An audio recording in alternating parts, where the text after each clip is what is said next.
Everett Reynolds is an up-and-coming artist. He's done some really big murals. 3 years ago, 4 years ago, not many people knew who he was, but now he's done some really big events in Chicago, and he met a principal, right? And the principal said, hey, can you come in and do a mural? And so from that one mural that he did, he's been able to do tons of murals across the United States.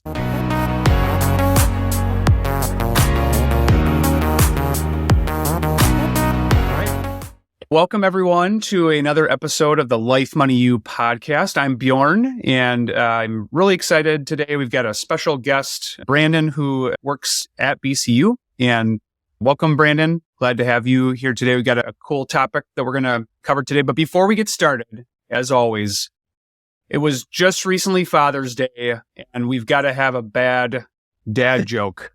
Okay. So, Brandon, why are penguins socially awkward? I don't know. Because they can't break the ice. But I actually like that one.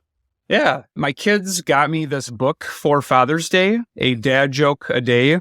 And I'm not sure whether I should think that they like dad jokes or my jokes are so bad that they got me a new book. We'll put this in the show notes. It's a great book. Love it. I had to buy one for my 7-year-old who likes jokes. Okay. I love that my kids just laugh no matter what, even if they don't understand the joke. And let's be honest, we adults do that sometimes too. Exactly. So Brandon, welcome to the Life Money You podcast. So glad to have you today.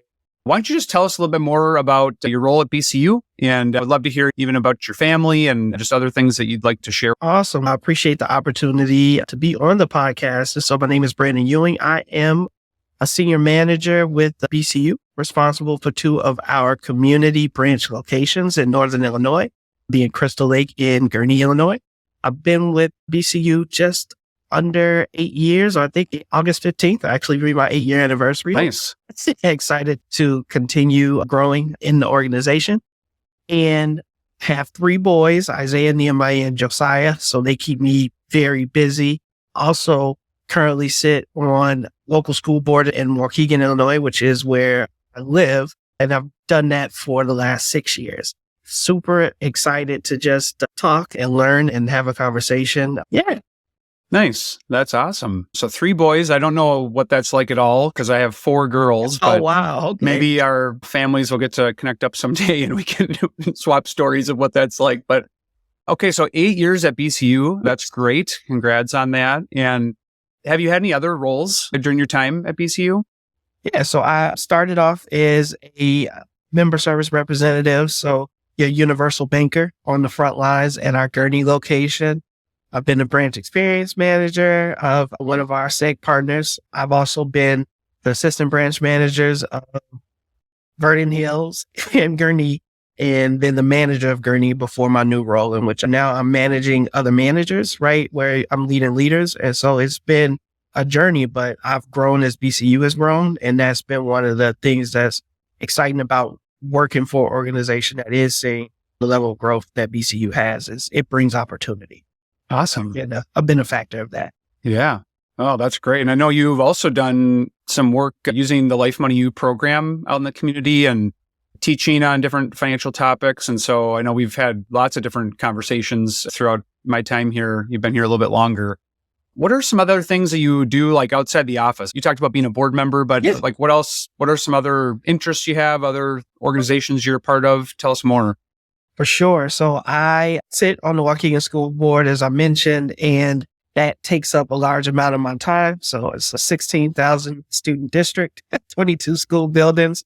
So typically, if I'm not at BCU, I'm doing something with one of the schools, as well as my kids are school age. So there's always a lot of sports activities. My passion, one of them is I love a good barbecue grill. For Father's Day, my wife was like, you could do whatever you want, just no grilling, right? Because all I wanted to do. Wait a minute. Yeah, I love to barbecue and I love my grill. Other than that, it is a lot of community service type things. I sit on also the board of youth and family counseling, as well as organization #JustDoIt_Vote. And then I am the co-founder of Millennials Connected, which is a networking group that I founded back in 2017 with one of my childhood friends. So, oh, interesting. That's great. Yeah. So you had microwave dinners then? Microwave dinners for Father's Day? No, she took me, and I'll Okay. take you All where right. you want to go. So Okay. All right. All we right. went to a Well, nice that's good. restaurant, but yeah, I was like, I would have much rather had my grill. So maybe I'll get it this Oh, week. yeah. Nice. Yes. I love when you're out in the summer and we were out for a bike ride last night as a family, and you're just smelling the grill. And I'm Oh, always trying to identify, okay, what kind of grill? What are they grilling? And just by the smell, it's like the new cut grass smell. It's just such a summer thing, especially those of us in the Midwest. We don't get it very much throughout the year, so we got to appreciate it. we learned to appreciate it for sure. I know. Totally. I wanted to dig in a little bit on that. The last thing you said there, that networking group that you were talking about. And that's why we asked you to be part of this today. And so I was just curious if you could tell us, maybe even just to start, like, how'd you even come up with this idea to start a networking group, and walk us through like the early stages of that? Because I think it's an important topic, especially in today's day and age, for kind of anyone that's looking to just meet new people, grow business, grow personal brand, all those kinds of things. So how'd you think of this idea? Very early on in my career with BCU, and even in a previous role, I would belong to different chambers and different types of groups and organizations. Always really good information. I got a lot of exposure. I was able to learn what was happening in the community, but there were two things that I quickly began to realize. I was usually the youngest person in the room. And then I was also, more times than not, one of a few or handful of minorities. And so I began to identify, okay, there's these groups that have all of this information and access and resources. However, there's an entire demographic that I felt was being overlooked. And so it really began as a way to bridge the two worlds, right? So those early career professionals, the millennials, along with the organizations that had all of this great content and this information. And that is where the idea came from. And then even further than that, me and one of my close friends would always have a holiday party, right? So from the time we were in high school till when going away to college, coming back, doing different things, we would always say for the holidays, we're going to get everybody together. And as our network and circle began to grow and expand based on our different experiences, I thought it would be cool, and she agreed, to figure out a way to bring all of those groups together more consistently. It's because you meet someone, maybe you got a high school friend that went into finance, and then meet somebody in your life journey who is an entrepreneur. I need you two to know each other. And so that's where the concept came. It's just, how do we get people access and bring people together, which hence the name millennials. At the time, it was under 40, right? When we started. Now, oldest millennial is, I want to say 43. But when we started, it was between 23 to 40. Okay. And then connected was, how do we get them together? And that was the main impetus behind it.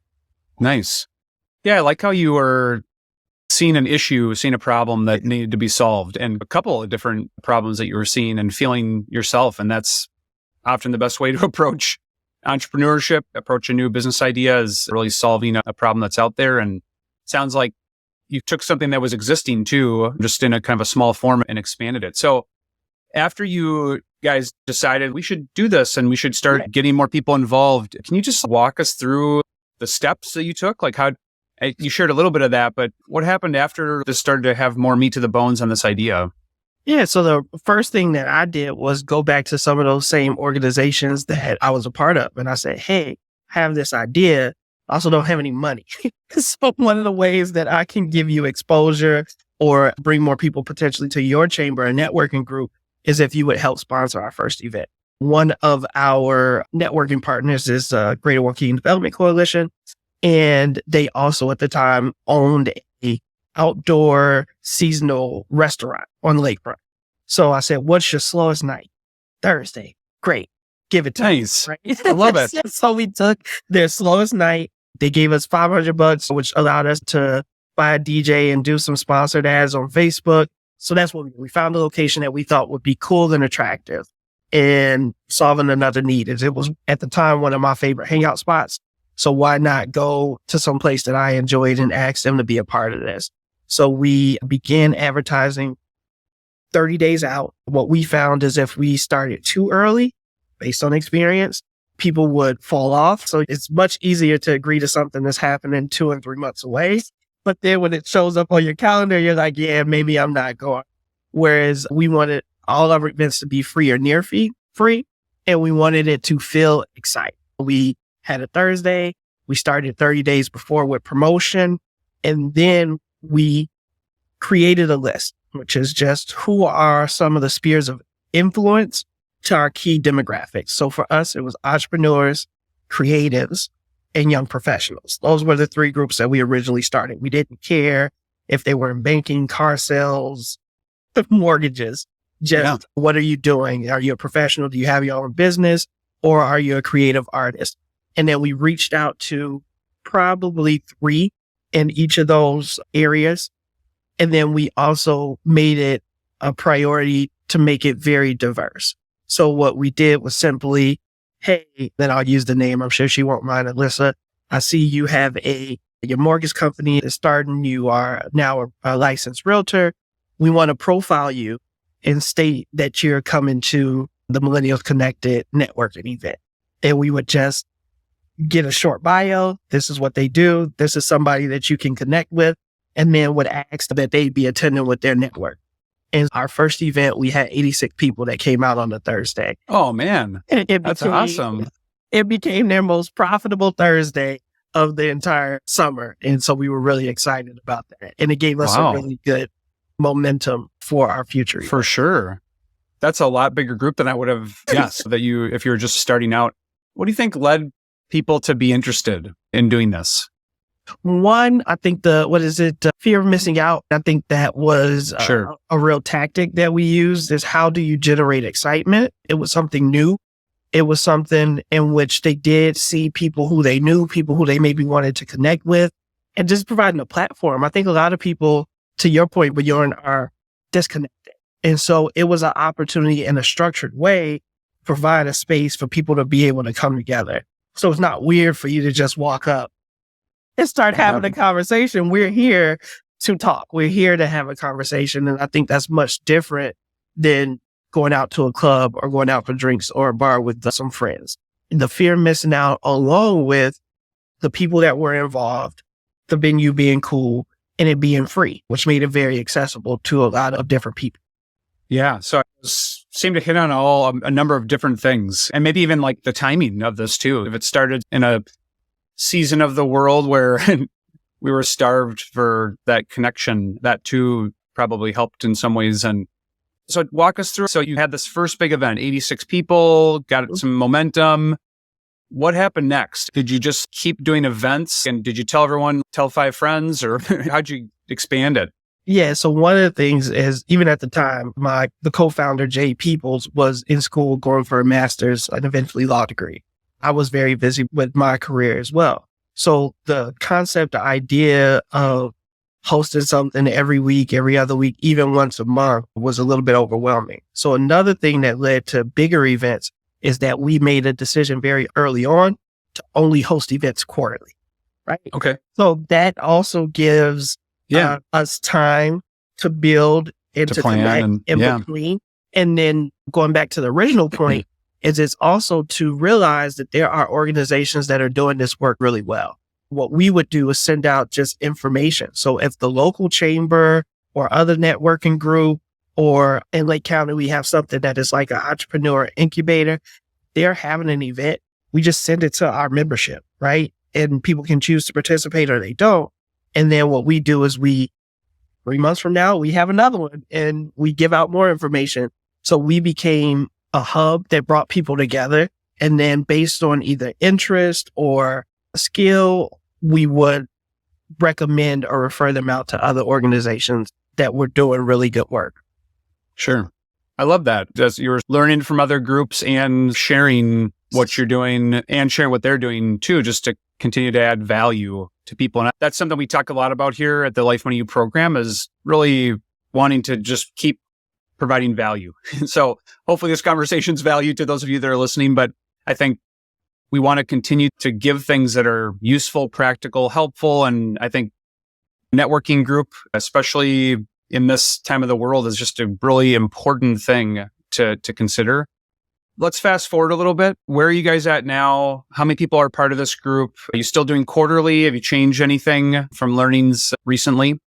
Yeah, our organization, because we were so heavily focused on in-person events, we took a major hit, obviously, during the pandemic. And we would still try to provide other opportunities to connect virtually. And we had some success with that, but just that wasn't what our core membership was interested in. So we did some smaller type events like we had, because we had the creative component. We would sponsor some smaller type events during the pandemic, bringing people together, but much more industry specific: realtors, bankers, creatives. There was a female group that started for women entrepreneurs, and then there was a male networking group that started, and that was during the pandemic. Since the pandemic, starting last December, we are back on our quarterly cadence, with the exception of this past fall, only because we experienced a loss in the organization. And so we took off that time for that respect. But BCU is actually hosting our summer networking kickoff at our headquarters in Vernon Hills. So we expect a little over maybe 125 people. And this will be hopefully for 2023, getting us back to our normal quarterly cadence. We saw that it worked. We see that there's still interest. When we didn't have our winter one, people reached out, asked, what are we going to do? That shows me that people are still excited. And to your point, is that people are still craving that connection and that they value from the organization. It's cool how that's, first of all, I had no clue that BCU is now a part of this, which is awesome. And if you're listening and you live in the area, go check it out. Yep. That's sweet. But I love how you're offering this up to different kinds of people. You're bringing in experts in different fields. You're keeping it, sounds like, fairly open to who gets to come to. And what's fun about a networking group is that you just don't really know what's going to come out of it. I've been to some and I've seen people network really well, and it's just amazing sometimes what comes out of those conversations. If it's focused on a certain topic or highlighting a certain individual, sometimes what comes out of that with a sidebar conversation could be something amazing, could lead to something really big. So like with my kids, sometimes we, in the evenings, we're trying to figure out what to do outside, and we go on a little bit of a treasure hunt. So I'll hide something in the yard. They'll go look for it and make it pretty easy. But sometimes when my kids are hiding it, they will tell us right where it is as soon as we start looking, which just defeats the whole purpose. But it's almost like a little bit of a treasure hunt in a networking group. It's almost like you go hoping like, I'm going to meet the person or get this idea or get a spark or find someone that has gone through this. There's like a world of possibilities when you show up at something like that. Are there any like stories of any kind of crazy things that have come out of this group at all that are worth sharing? So we have one marriage. So even when we first started off, marriage? No way. Yeah, when we first, oh my goodness. When we first started off, even with the names, I'm like, Millennials Connected. People know it's geared towards young people, and it's about connection. And then somebody was like, is this like a dating group? And I'm like, no, it's not a dating group. But there were two individuals, Deidre, who at the time was a paralegal, and Latarius, who at the time had a clothing company and was actually the DJ for the event. There's a picture with them. It was the first time they had met. And so we all took like a group photo at the event. And yeah, they got married 2 years ago. My gosh. On January 1st. And so they met. That is crazy. They credit Millennials Connected. So no, you don't come from marriage. It is not a dating. That's like your tagline. Say it is a possibility. You never know what might happen. No, never know. But those are some of the things when you talk about personally, me and my co-creator Jade, that we intentionally do is in between is going out and reaching out to people that we want to make connections with. So I know, again, going back to BCU, I was the branch manager, young professional. We had a young creative who was also an entrepreneur. So they did some designs for us as it related to some screens that we needed done. That's a simple way. Everett Reynolds is an up and coming artist. He's done some really big murals 3 years ago, 4 years ago. Not many people knew who he was, but now he's done some really big events in Chicago, and he met a principal, right? And the principal said, hey, can you come in and do a mural? And so from that one mural that he did, he's been able to do tons of murals across the United States. And those are the simple connections where you take people, let's go have coffee, let's sit down. We've had people come together to start businesses. We've had other spinoffs where people in the 3 months that we're not meeting, we've had business owners. We've had people that have been elected to public office from the group, and that has created more exposure as well. So it's really been working with the millennial demographic has been very rewarding in that there are individuals who 4 years ago, 5 years ago, were at different places in their career. And now they're moving into different levels of leadership or entrepreneurship. And the opportunity has been endless. And so we've grown as their spheres of influence have grown. So I can think of tons of stories like that, not that led to marriage, but just led to That's wow. That's amazing. I can't believe that happened. And I can believe some of the other stories, people connecting or getting opportunities out of this or meeting the next business partner or even just spinning or pivoting off from an idea that they did have to because somebody gave them some feedback or something. So what a cool environment you've established here for people to create together in a way and build those relationships. So looking ahead, where do you see this going? Are you going to keep it as it is? Do you have any new plans or are people taking this concept and doing it themselves or where's it all going? I think right now we are still in the rebuilding phase. We still do pretty big events. So our last networking event that we did have in the fall had over 100 people who attended. But what we know or what we are looking for is greater consistency. So right now we've had at least 223 people that have gone to at least one Millennials Connected event since inception. So we want to get better at tracking our membership and not just calling people a member because they came to one event versus what actually aligns you to the organization. So we have floated a membership model, very affordable, like $10 a year, right? But we are right now in the process of seeing what makes sense, right? If you're now charging somebody and there's that commitment, is quarterly still the best approach? Are there some other things that we may want to do? So we are talking about that. That is just me and Jade. We now have a core group of about 10 that help us with the planning and the running, but we all are volunteers, right? It's not paid, all right, other careers. So that is one of the things that we are thinking about. And then also establishing just a landing page or website so that we can create this because people do stay at home. So you got both, right? We want the in-person events, right? How are people connecting and maybe expanding our network outside of Northern Illinois and Southeastern Wisconsin? Yeah. Sounds like a really good plan moving forward. I love the idea of having a little bit more of a hook to people, keep people engaged, and that might allow you to do some more things if you bring in a little bit of revenue. So just maybe taking a step back now, we've talked a lot about this. What a cool organization. I love how it's just like a passion project that was solving a problem. And here you are. You got a couple hundred people that are part of this community. You've got people coming to these events. You've got your organization you work for that's a part of it now. So how cool is that? That kudos to you for taking the onus on yourself and your co-founder and you guys forming this. And I'm sure you made a lot of really cool connections. And as we think now a little bit about how this ties in with financial wellness and well-being in general, this is like we were talking about at the beginning. Gosh, networking has changed in some ways. It's still the same old principles in some ways of networking, but it's changed a little bit on how you do it because you're not like at the office every single day. Right. Most people aren't. Some people are, but not everybody is now. And so you don't get some of those same sidebar conversations, or it's harder maybe in some ways to establish deeper relationships with people you work with or whatever. What are your thoughts on that? Just how about networking in general? Like how important is it? What do people need to do these days to foster it? Maybe even some examples of people you've seen that have done it well. And why is that? Why should that be part of your financial well-being? So a lot of questions in there. Feel free to take it wherever you want to go. I think selfishly, right, it's aided in my own career progression. I am in banking, retail banking, and retail banking is almost 100% relationships.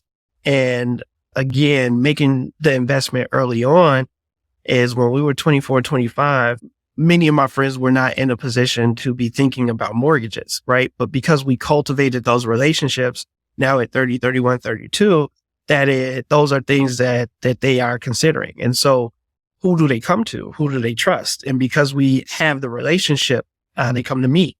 Those businesses that were just getting off the ground, that had a hard time keeping $500 in the bank month to month, now they're turning a profit and they are much more established.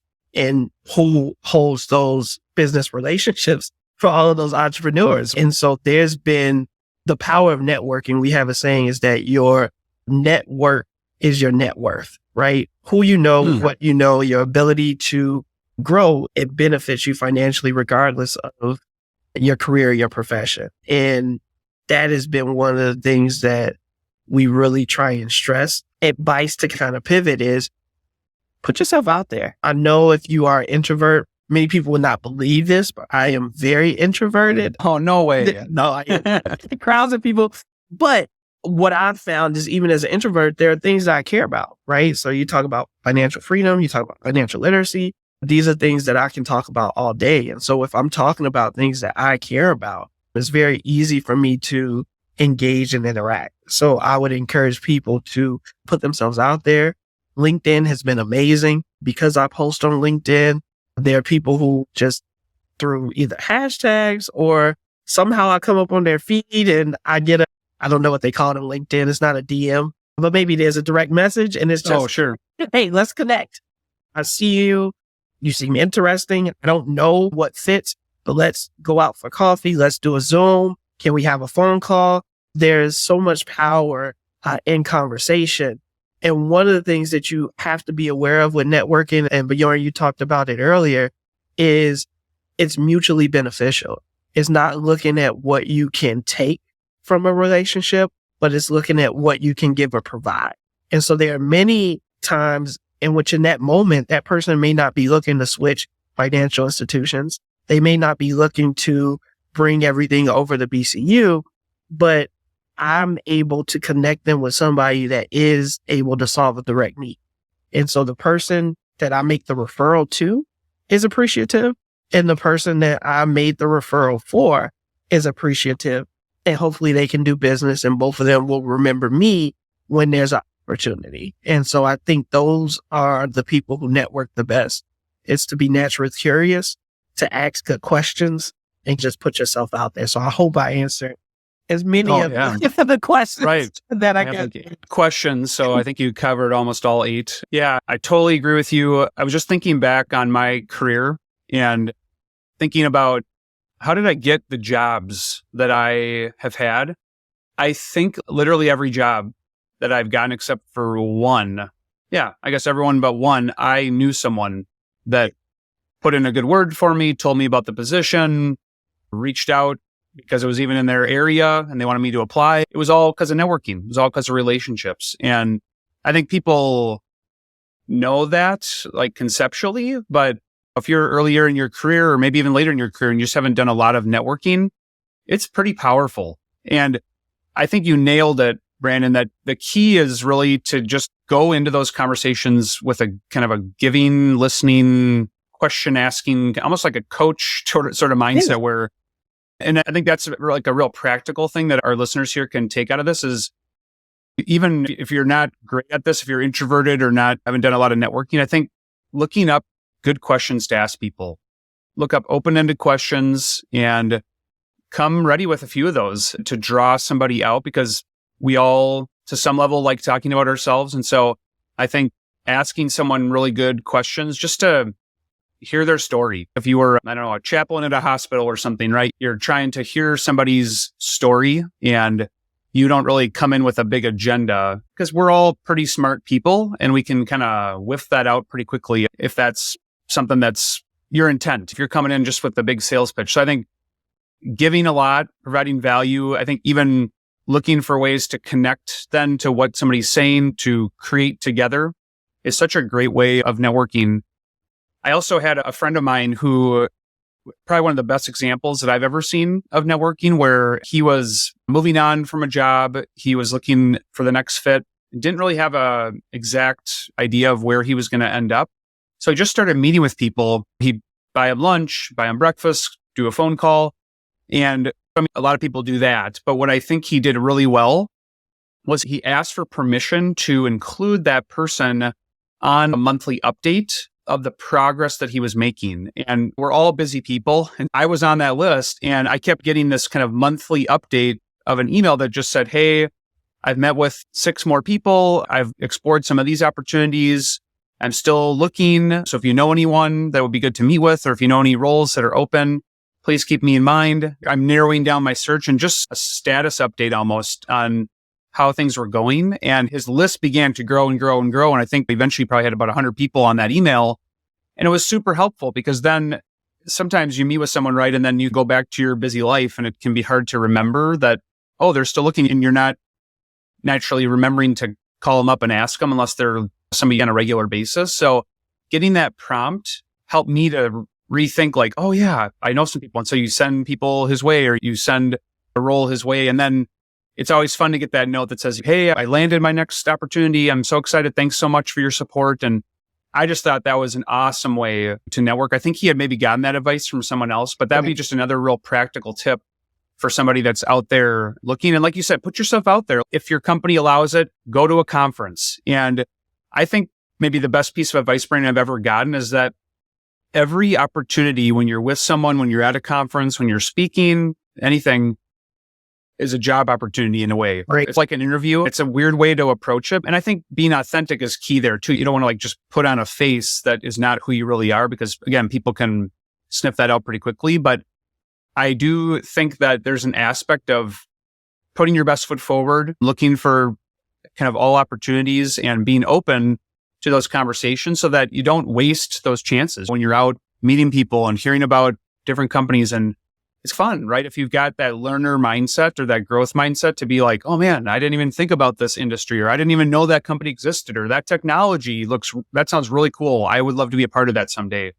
And it just expands your horizons and allows you to think beyond or into the future. And we've both, I think, have experienced the benefits of networking in our careers because, like you said, relationships really do lead to opportunities, and you want your name to come up. You want your name to be on that list, on the short list that people think of when they have the next role or they hear of a role and they're like, oh, Brandon would be awesome for this role. Let me reach out to him and just see if he's interested at all. And you can always say no if you like the job you're in, but you can also say yes if you're in a spot where you're looking. And I think, and you talked about is there are formal networking opportunities, which are the organizations, the groups that do it, Millennials Connected, but there are also the informal networking opportunities that we all have. People who chat when you get into the elevator and you just start conversations. I know as an introvert, that is not my thing, but those are sometimes some of the best conversations. I was just coaching one of my mentees, which is also a way to network and expanding their view of networking. They have a young child who's daycare age. And I said, okay, do you like the daycare? Love it. What's your relationship like with the owners? Good. Do they know that you work for this organization or a organization? Do they know what you do? No, we've never had that conversation. Okay, how many businesses do they happen to have? Or how many people are at each of those businesses? Oh, they have 10 to 12 employees. I said, it's just one relationship. And you just said, hey, let me buy you a cup of coffee. Hey, what do you want to do? What if I host a appearance? What if we do some type of bake sale? Like putting yourself out there. Is networking doesn't have to be some complicated or convoluted thing. It really at its core is about, it's about building relationships, and relationships lead to opportunity. And there's no telling where those opportunities will lead, to your point, Bjorn. But the first thing that you have to do is have the conversation, shake the hand, meet the person. And coffee is always an amazing culture. Is my go-to near me locally, but I'm quick to. It's $5, and if you buy them a coffee, maybe it's $10. But that $10 investment, that 35, 45 minutes of their time, that's invaluable. And people do it with me too. Hey, I want to connect with this guy.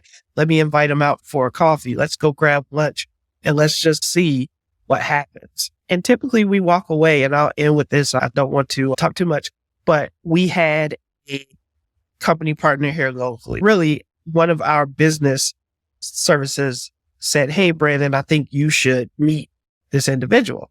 Oh, great. She invited me out for coffee. We went out to coffee, and I found out that she is a trustee in Gurney, which is one of the communities that we serve. Hey, what are some of the things that you guys are working on? We really are doing this recycling campaign, and what kind of things are you all see? Unfortunately, as the economy takes a turn, we're seeing an uptick in fraud. And would it be cool if we could do some type of shred event as a recycling event, but also to get people to get rid of their documents with personal information? Hey, that's a great idea. BCU had the funds and offered to pay for it. The city had every resident's contact information and decided to promote it. Wow. And so we got, I want to say, over 300 people that came out on a Saturday in Gurnee to BCU sponsored shred event. And then I celebrate the shredded company that came out to shred, the contact who made the introduction with the city and helped us set it up. And then someone else is looking and they go, hey, I see that your contact works at one of the companies I've been trying to get into. Hey, let's go have coffee. I love it. These are the needs that we have. These are the needs that we have. And so BCU is now on site working with a company that we had a relationship, but are reestablishing that relationship post-COVID. And so a lot of those with networking and contacts, people move on. So that's why it's constantly being able to make new introductions and build new relationships, is because you can't rely on that same core group forever, because people do move on to other things. Yeah, that's great. I think what I heard you describe there is that by just taking the step, like saying yes to the conversation, or it's not a huge step. Like you said, I just bought this person coffee. So $10, maybe an hour of your time total, 1 hour of their time. You don't have any clue where it could lead. And I think I'm hearing you like just making all of these connections. And I don't know if you've always had that in you to be a connector, but I know that's something that if you're listening and you are not a natural connector, this is how you get started down that path. You just say yes to some opportunities. You meet with people. Maybe you even talk with a Brandon who is a good connector to just get some advice on how to make connections, how to explore things together. What are some good questions to ask? What are some important things to get to the bottom of in a conversation for people? Because I'm sure there are some closing things to leave people with, but all super helpful, really practical. So maybe just to wrap it up here today, as we think about people listening, maybe they're wanting maybe one good nugget of something to take from this. If somebody's listening, they're just wanting to get started today or start building their network, what's like a good piece of advice they can do right now after listening here to go take action? And I know you said one. I'm going to give two really practical. Okay. First one is update your LinkedIn. Go in, just do a once over, make sure that it's there and it's active. If you are looking for a job, open to work, it's open to connecting, right? Anything you want to learn about LinkedIn and profiles from YouTube. So that would be one practical thing if you're not already doing it, is to just, it is a social networking site, but specifically for professionals. And I've seen it to be the most productive out of all of the social networking tools that I use personally. No, I'm not endorsed by LinkedIn, but I do highly recommend because I've had success. The other thing is what I call relationship mapping, is just on a piece of paper, write down, hey, who are my friends? What do my friends do? Who are some individuals that I may want to connect with that I would like to build a deeper relationship, but I haven't really made the time? And then who are some friends of friends, either that I know we have similar interests, or I know that maybe I have something that I don't necessarily want to sell them something, but there's something that either I feel I bring value or that they would bring value to me, and I want to connect with them. And if you can get between a list of 10 and 20, that'll keep you busy through the rest of the year and just exactly. So those are two really practical things, is that relationship mapping. I do it continuously, right? And when I say continuously, for me now at this point, probably once a month, right? Who did I meet with? Who do I need to follow up with? But early on, it was just, what are my relationships? And then how am I cultivating and developing and making those stronger? And that may have been a quarterly or even annual exercise. That's great. Great advice. And I would echo everything you just said. I would say if you're trying to think of where to start, who to meet with first, I would just look at people that are your friends, family, and your network that you want to be like someday. Or maybe it's a skill set that they're really good at that you're not. And just start there. It doesn't even have to really be a goal to try to find another job or something. It could just be like, I just want to grow my skill set. And honestly, if it's somebody that you enjoy talking with, then that's a great use of time anyways, just to catch up with somebody, and you never know where it'll lead. So I would say and I'm just thinking right now of just people I know in my family, friends that I love talking with, and I don't get to do it enough. And like you said, Brandon, it doesn't have to be every single week, every single day. You just got to do it in a kind of a bite-sized format or a doable amount. So just start with once a month. If you jumped in July, you'd meet with 6 people. And if you weren't going to do that by the end of the year, that's pretty doable. Once a month, buy them coffee, buy them lunch, catch up with somebody. And it really is a worthy investment, just like investing for the future, right? Like just by automating, by putting a small amount away over a long period of time, it can compound. And that is exactly how networking works. Small amount upfront investment can really compound to big things down the road. So Brandon, any parting words at all that you want to say to our audience? Anything? Just get networking, and I appreciate Bjorn the opportunity to come in and speak, and for thinking that I had something interesting to offer. So I appreciate it. Oh, for sure. Thanks for teaching us and sharing your story too. Super interesting. I think that model of this group could be something that somebody listening could take and use in their community. So awesome stuff. Thanks so much. This has been another episode of the Life Money U podcast, where we talk about life events that you might be going through that relate to money and that have implications for you in your own life. Thanks so much, everyone, for listening, and have a great rest of your day. Have a great day.